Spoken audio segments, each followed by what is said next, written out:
Kobe, you're muted. You are muted, sir. Sorry about that, guys.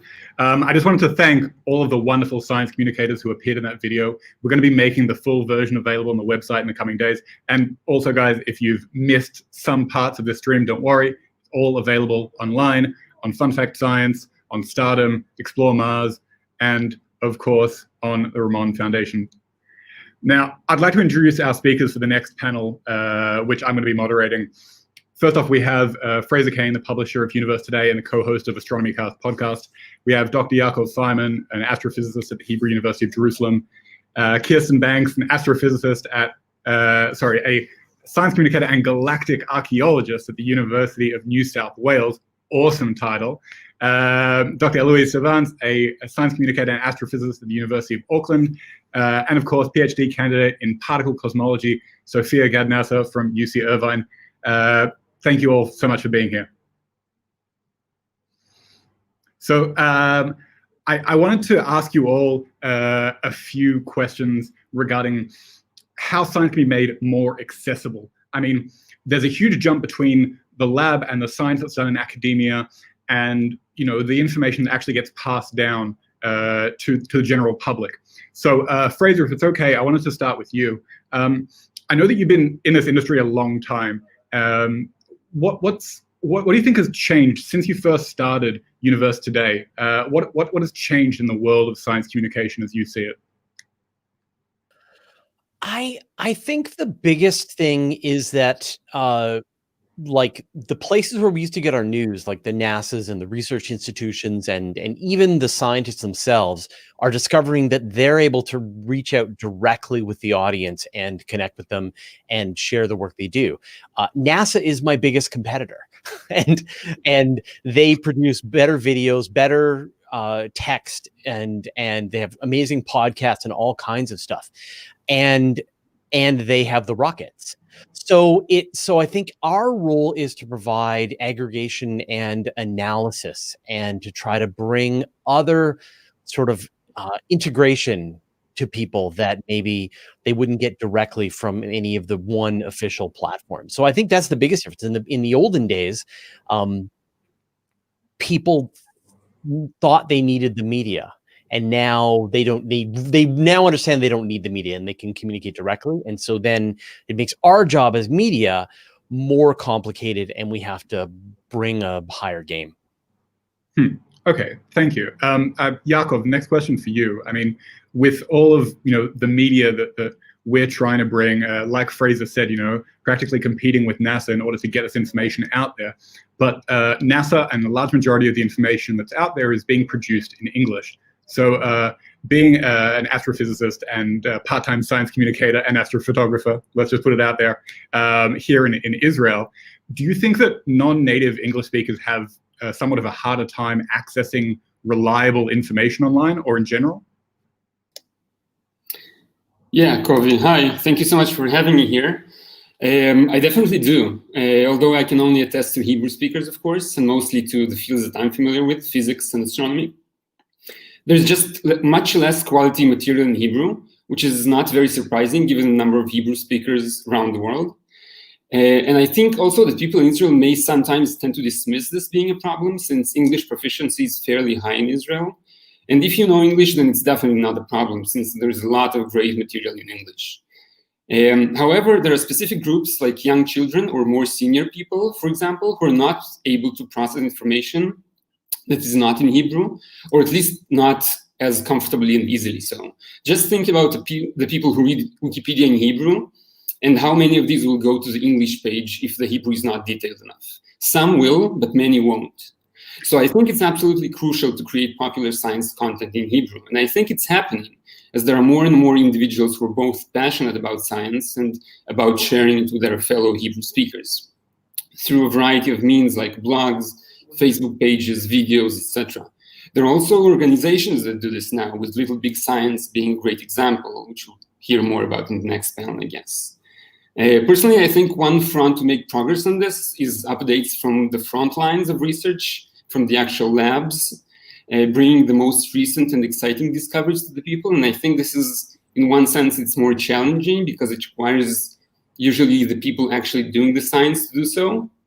but it also has some opportunities because many agencies and institutions have these press releases already written and accompanied by this great material. You just have to translate into Hebrew. I mean, you touched on a few really important points there, Jakob. Thank you. I mean, I guess I want to ask Kirsten first. I want to ask you a question, then afterwards ask Sophia. But Kirsten, on that topic of language barriers, and I know, for example, with Wikipedia pages existing in Hebrew, there are a lot of the times with my students here in Israel that I can look up a page and all the information is there in an accessible way for me, but for my students, a lot of these pages don't exist. Do you feel like there are some communities, from your experience in Australia, some communities that are kind of left behind when science communication happens mostly online?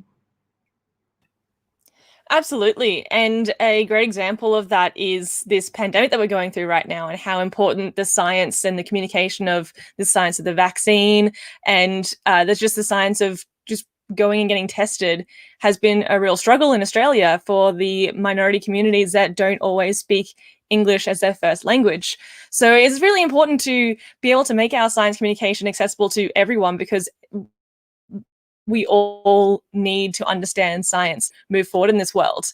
Unfortunately, I don't know a second language. I learned a little bit of Italian in high school, but I definitely haven't retained that.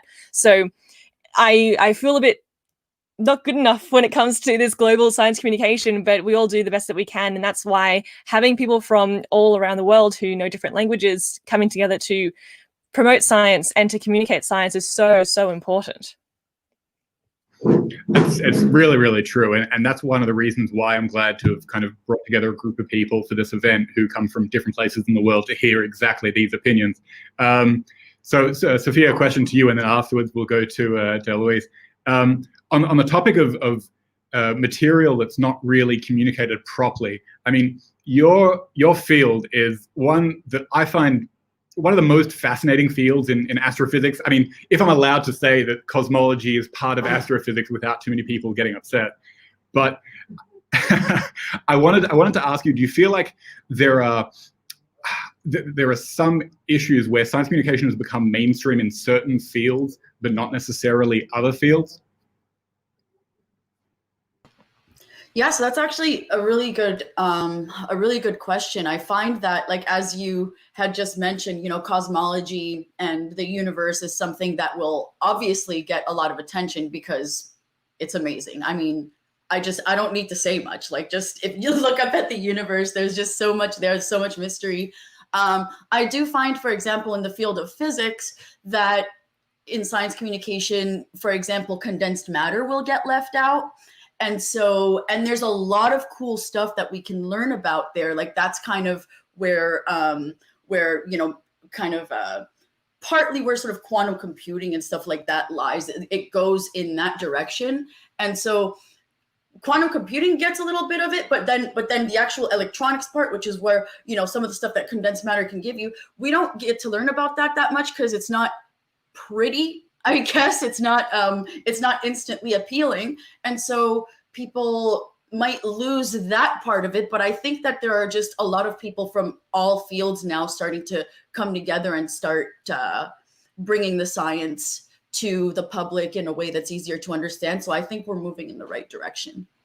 I think you're right. And Eloise, this is a question for you. I think that as part of moving in the right direction and trying to get more people involved and to see the beauty of science, I wanted to ask you something about TikTok and the place that TikTok has. And Kirsten, if you have a comment about this afterwards, feel free to chime in, because I know that you have an opinion on this. But I'm asking you this in the context of a video from several months back, if you recall, of a young woman who had asked a question on TikTok, totally innocently just asking about math, because it was just legitimately something that she didn't understand. So if you wanted to comment on that and the importance of TikTok as you see it. Eloise. Yeah.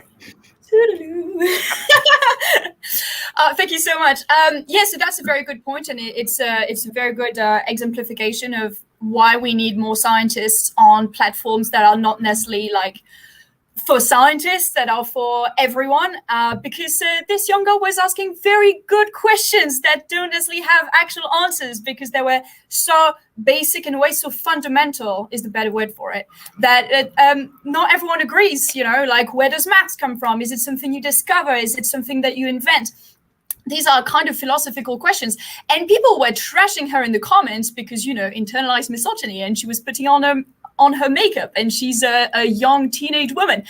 So it was really good to be able to chime in and be like, hey, I'm a scientist and I don't know all of the answers to all of these questions, but here is something to put you, on the right track and to start asking more questions.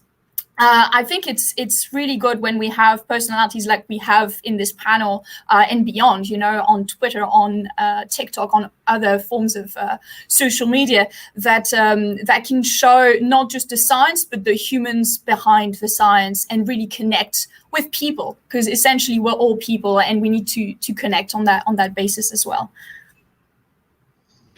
You're I 100% totally agree. right. Sorry, go on. Sorry, just chiming in, because like that moment on social media last year, I guess, was really pinnacle for showing that.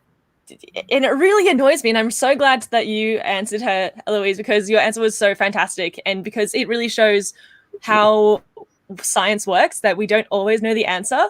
But this also goes to show that there are no stupid questions. There are no dumb questions, no matter what the gatekeepers think, no matter what the gatekeepers want to tell you is a good question or a bad question, because often these dumb questions are the most interesting questions. Like, where does maths come from? Even after all of that conversation, I still don't know where maths comes from, but I know it's useful.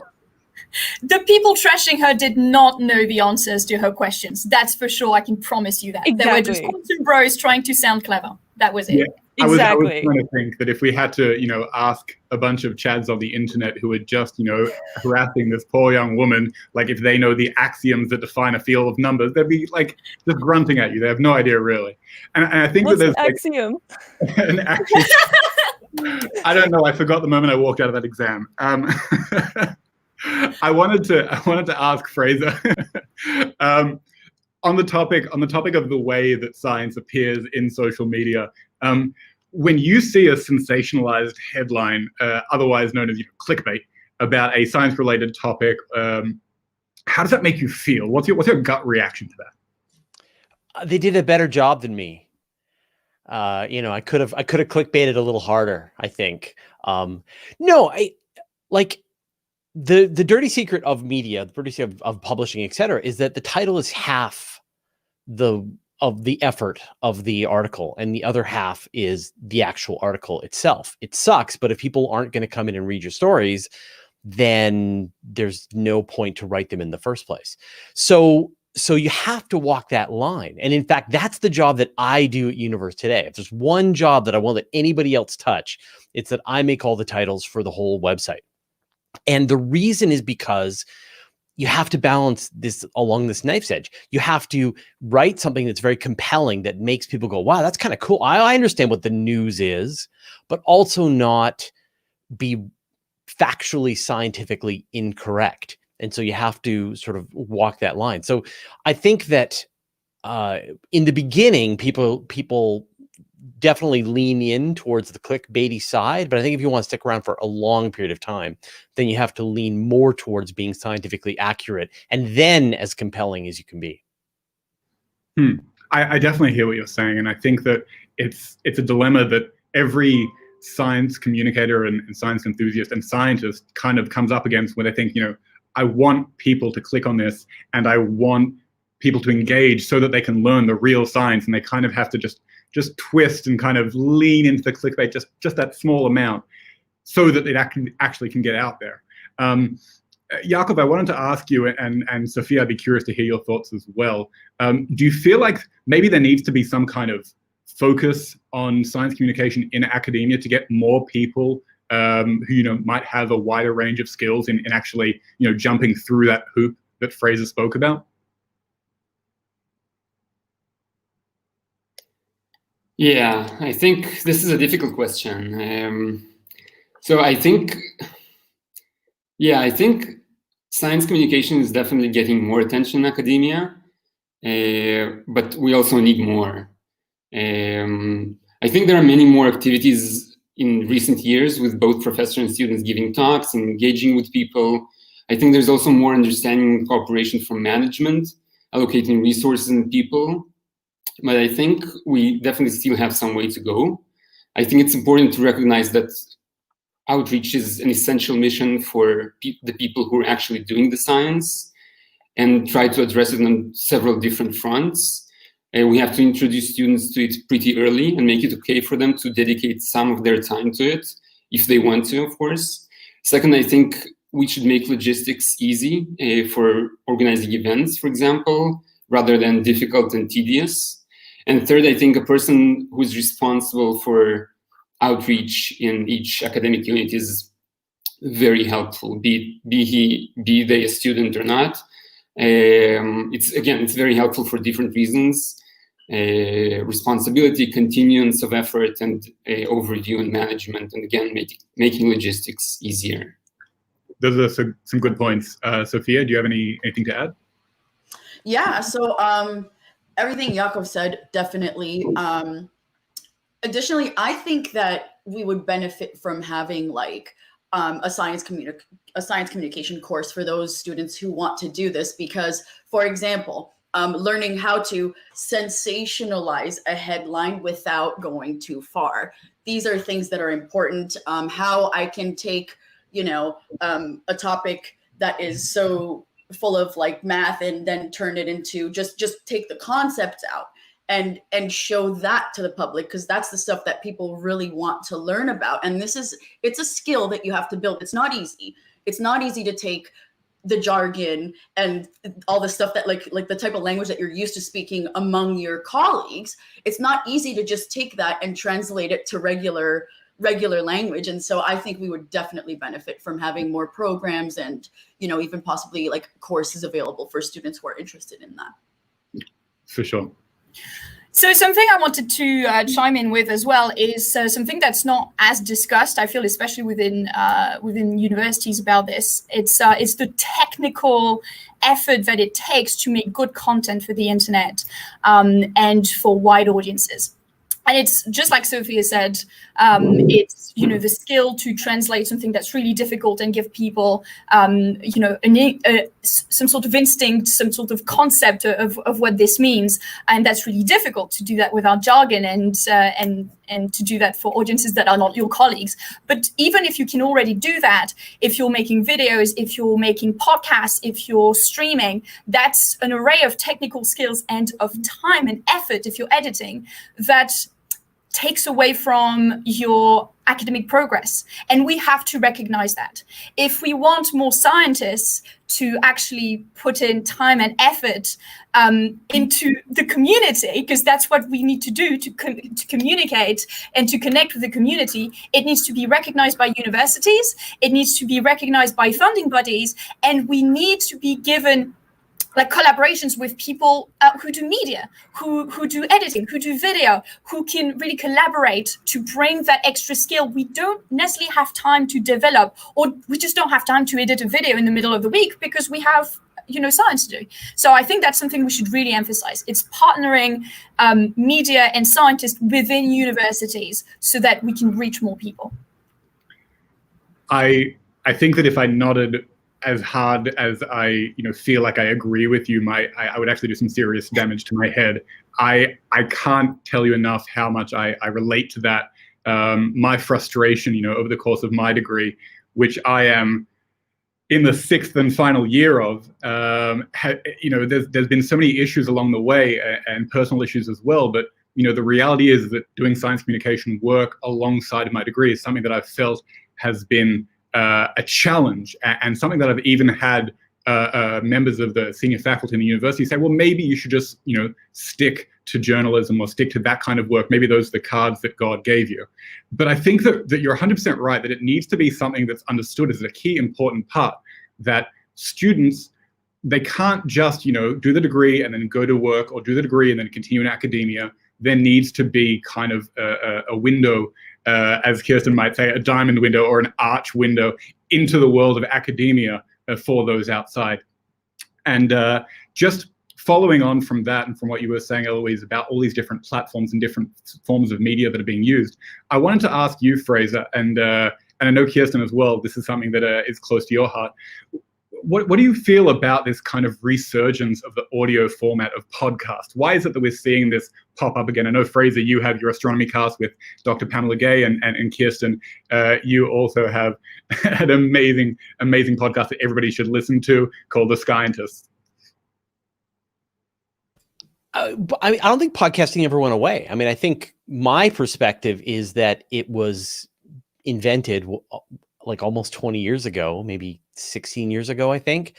And it's just gone up and up and up. It's had points where really key podcasts have come out that have brought a lot of new people into the field, but it's kind of inevitable. Like it's like listening to radio, but on your schedule. Like imagine if people like opened up books in front of you and they just turned the pages, and then if you turned away, they just kept turning pages, right? Like no other media should work this way. So podcasts are just a natural extension of this. And so it just feels like a normal thing. Kirsten, anything to add? I think the thing I like most about podcasts is that while I am a proponent for very short form media with TikTok, is that you have the ability and the flexibility to really disseminate the science and really go into detail, and people can stop, pause whenever they want. They can come back. They can either listen to 5 minutes and then feel like they're done with it, which makes me sad, but that's fine. Consume the content how you want to. And I think podcasts really give you that flexibility to consume the content when you want to, for how long you want to as well. That's so true. It really is an amazing format. That Fraser, you're right that it never really went away. It kind of made this smooth, continuous transition from being something that you listen to in your car, maybe, to something that now people are listening to on their phones. I think one additional note is that the thing that I've been finding is that people have a lot more interest in much longer, in-depth, very in the weeds kind of episodes. So I find if I'll do a 2-hour interview with somebody about a very specific kind of cosmology, people will eat that up. They really like it. So I think that what you're getting is people are realizing that we don't have to be completely generic and have to talk down to everybody. Instead, we can really drill down on a topic that people are excited, a smaller group of people are really excited about. I listened to a machine learning podcast, and it's like 3 hours long and absolutely fascinating.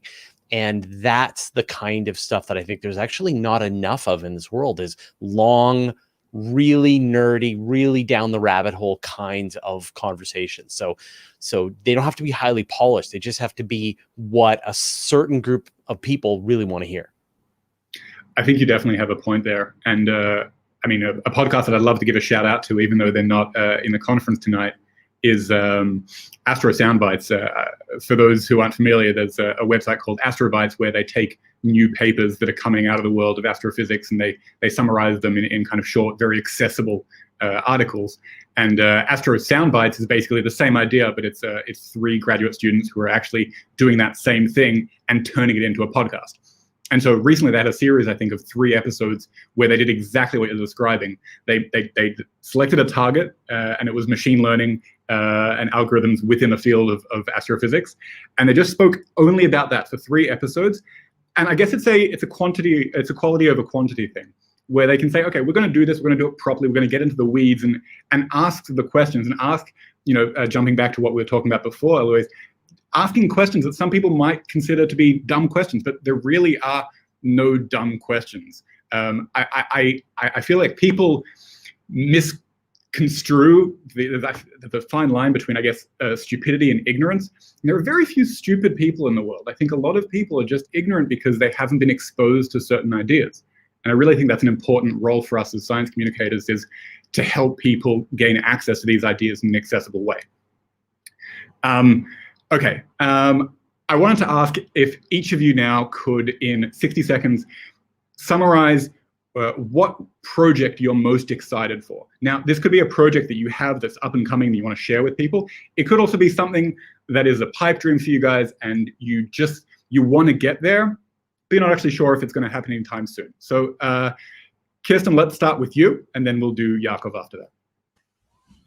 Cool. So I think my favorite thing that I'm excited for is my PhD. So I'm 1 year into my PhD right now. I've got 3 more years left to go. So in about 3.5 to 4 years' time, I don't know how long it will be since from submitting my thesis to becoming Dr. Kirsten Banks, but eventually I will be Dr. Kirsten Banks, or maybe I might change my Twitter profile to Dr. Astro Kirsten. We'll see. But I'm really excited for what science I have in front of me and the research that I have in front of me, because the main goal that I'm personally looking forward to in this big 4-year-long journey is to create an accurate 3D map of our galaxy, to try and understand more about the history and formation of the Milky Way and other galaxies, and extend that out to other galaxies in the entire universe. So that's a pretty exciting moment for me. That's what I'm looking forward to most.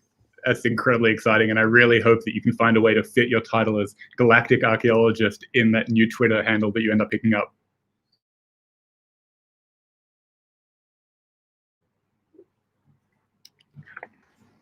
Yakov, anything that you want to share with us as something that you have in the works or something that you'd like to see happen? Yeah, so this is not anywhere near being in the works, but it's kind of a fantasy that I've been having for a while now. And so I think it's pretty simple, and probably somebody's thought about this before, but what I really wanted to do was buy a van and put a telescope or a few in it and just drive around Israel and show people the moon and Jupiter and Saturn, and get to, we've been doing this in Tel Aviv with a telescope on the sidewalk for a while, and in the last few years in Jerusalem too, of course, you know about that. But I would really like to get to places far up north in Israel and in the south where people didn't maybe have the chance to try that. So maybe if one day I'll be recruiting or asking for donations for an Astrovan, which is a name that was suggested by my wife, you'll hear about this. Astrovan 2025. I'm excited for it. All right, Eloise. Right, so if we're sharing fantasies, I'm going to share mine. I really want to, and don't steal this idea, it's my idea. I really want to write a book called It's Never Aliens. I don't know if I can swear, so I'm not going to do that. Because I'm on a mild crusade against the clickbaity people who use aliens everywhere. And if you don't know, I study some of the most extreme objects in the universe. So like neutron stars, black holes, supernovae, massive stars. And like for some reason, people try to shoehorn aliens into everything. And it drives me crazy because frankly, the most likely answer is so much more interesting. The universe is so much more creative than clickbait. And I want to write a book that basically debunks all of these areas where people have tried to shoehorn aliens for no reason and actually tell people about the awesomeness of the universe and how creative it gets. Oh, that's amazing. No, Ron, it couldn't be aliens. I was actually maybe someday, but not for these, I can tell you that. I was actually in a talk the other day that was being given by Brian Metzger about fast radio burst, FRBs. And he had a bunch of pictures up everywhere. And each picture was like, could it be this model? Could it be supernovae? Could it be neutron star mergers? Could it be aliens? And each one is like, no, time scale is wrong. And it wouldn't be bright enough and this and that. And then over the aliens, like, no, it's never aliens. It's just every time there's a question, it's like people try to shoehorn aliens. There's someone who at Harvard called Avi Loeb, who's very well known for trying to shoehorn aliens into everything, including FRBs. Although it's not his field, I'll say that. And he was trying to push that for Oumuamua, and I was like, oh, that's very weird. Why would you do that? And then I realized it was like 6 months ago that he has a book. He has a book that just come out about just trying to explain it with aliens. So yes, for capitalism and science, please don't mix the two. It's a fine line indeed. It's a fine line indeed between trying to draw people into science and other things. Okay, Fraser. I'm really excited about the Vera Rubin telescope. That's like, it's all I can think about. That is definitely 60 seconds or less. What objects are you most excited for us to see with the Vera? I want to know what the universe is doing when we weren't looking, and Vera Rubin will tell us. So I think if there's one, and then I'm excited about the extremely large telescope. And I'm also excited about the future release from Gaia. and James Webb, which is totally going to launch. Yeah, the James Webb Space Telescope is definitely launching. Yeah, but the one that I'm just like, and I am not like new to, like, I've been just fanboying over Vera Rubin telescope for a decade now. I'm so excited about this observatory. So yeah, that's what I'm excited. I have no involvement, they're not paying me to market them. I just cannot wait for this telescope to show up and start doing some incredible science.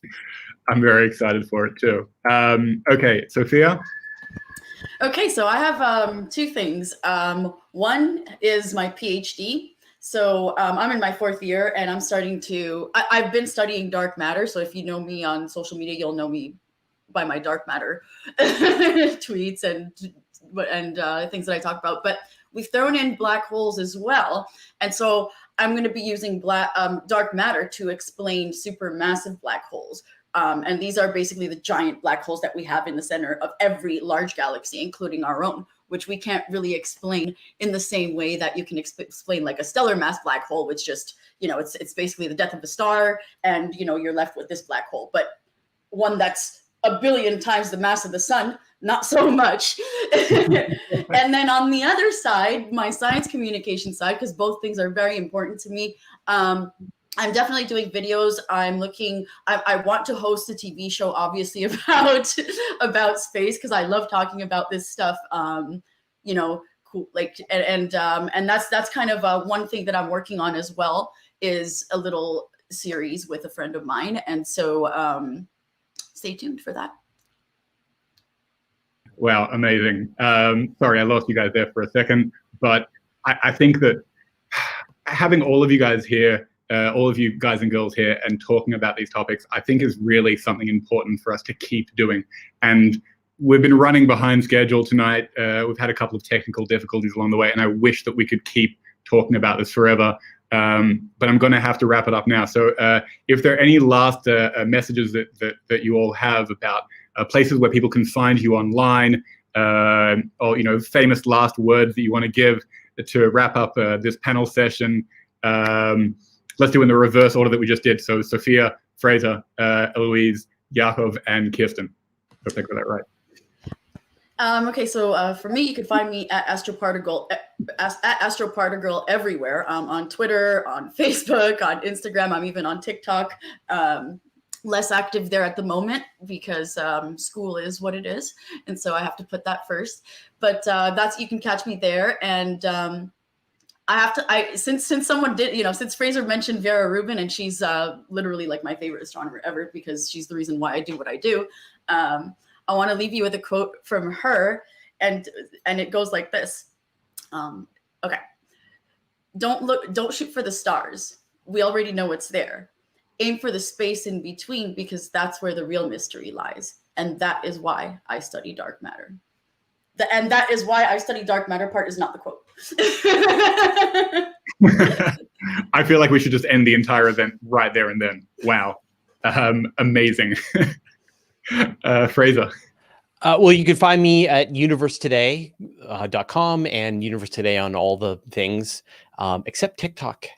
I'm clearly behind the times on that one.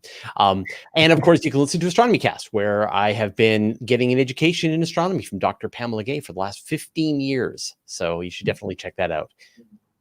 Amazing. I also haven't yet crossed to the dark side of TikTok yet, but I'm getting close. Eloise. Unmuting myself, sorry. You can find me at Sidonahi. Sorry that it's so hard to pronounce and write. I found that name when I was a teenager and didn't want people to find me, which is very awkward these days. Both on Twitter and TikTok and other places, I'm sure. And hfstevens.com. So H for Eloise, F for Fanny, my real name, and Stevens, my name.com, for most of everything. You can find my free graphics, my science communication there. And if you need me to talk to a school or an event that you're doing, you'll find my email address there as well. If you want me for an event like that, I am free. I just want to talk to people. Thank you so much. Yakov? You should have ended with me. I don't think you can find me online. So maybe on the street with a telescope and one day in the Astrovan, if all goes well. So Astrovan 2020 and Dr. 125. Simon on Archive for those who are looking for papers on Archive. Thank you. Okay, great. It And was really great being here. Thank you for having me. And I Kirsten, guess where that can leaves people- me. Yes. So you can find me at the things are backwards. Astro Kirsten right there. You can find me at Astro Kirsten on all the social medias. Twitter and TikTok is where I'm most active. I'm also on Instagram and Facebook too, but don't really do much on those two. But if you like short, fun content about space and science, follow me at Astro Kirsten on TikTok and Twitter, and I'll see you there. Amazing. Thank you, Kirsten. And thank you to all of you. This has been wonderful. I wish we could do this for longer, but unfortunately we're limited on time. So I'm going to have to let you go. Thank you again for taking the time out to participate in Ramon's SciComm 2021. Thanks for having us. Thank you. Thank you all.